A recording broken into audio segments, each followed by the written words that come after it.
જો તમને ખબર ના હોય ને તો હું કહી દઉં, 40 પછી ગમે તે વ્યક્તિના હાડકા નબળા પડતા જ હોય છે, તો તમે આ સંકેતોને ક્યારેય અવગણશો નહીં. મોસ્ટલી આ કારણોના લીધે જ તે હાડકા નબળા થતા હોય છે. કેલ્શિયમની ઉણપ હોય, વિટામિન ડી ની ઉણપ હોય, સ્ત્રીઓમાં હોર્મોનલ ઇમ્બેલેન્સ હોય, બોન રિમોડલિંગ, બેઠાડું જીવન હોય, ખરાબ લાઇફસ્ટાઇલ હોય, ધૂમ્રપાન અને આલ્કોહોલનું સેવન કરતા હોય, અમુક વધારે પડતી આપણે દવા લેતા હોઈએ.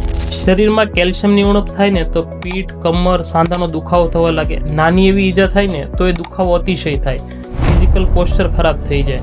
સવારે જેવા ઉઠીએ ને તો આખું શરીર જકડાયેલું હોય ને એવું લાગે. કંઈ પણ વસ્તુ આપણે પકડવા જઈએ તો આપણી ગ્રીપ નબળી પડી જાય.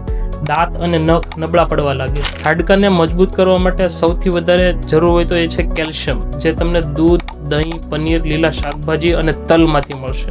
બીજું છે વિટામિન ડી, જે સૂર્યપ્રકાશ અને ફોર્ટિફાઈડ ખોરાકમાંથી મળશે. ત્રીજું છે મેગ્નેશિયમ, જે બદામ અને અલગ અલગ સીડ્સમાંથી મળે છે. ચોથું છે પોટેશિયમ, જે લીલા પાંદડાવાળા શાકભાજીમાંથી મળશે. અને પાંચમું છે પ્રોટીન, જે કઠોળ, સોયાબીન અને દૂધમાંથી મળશે. જો તમે આ વસ્તુ દરરોજ યુઝ કરવાનું ચાલુ કરી દેશો તો તમારા હાડકા ક્યારેય નબળા નહીં પડે.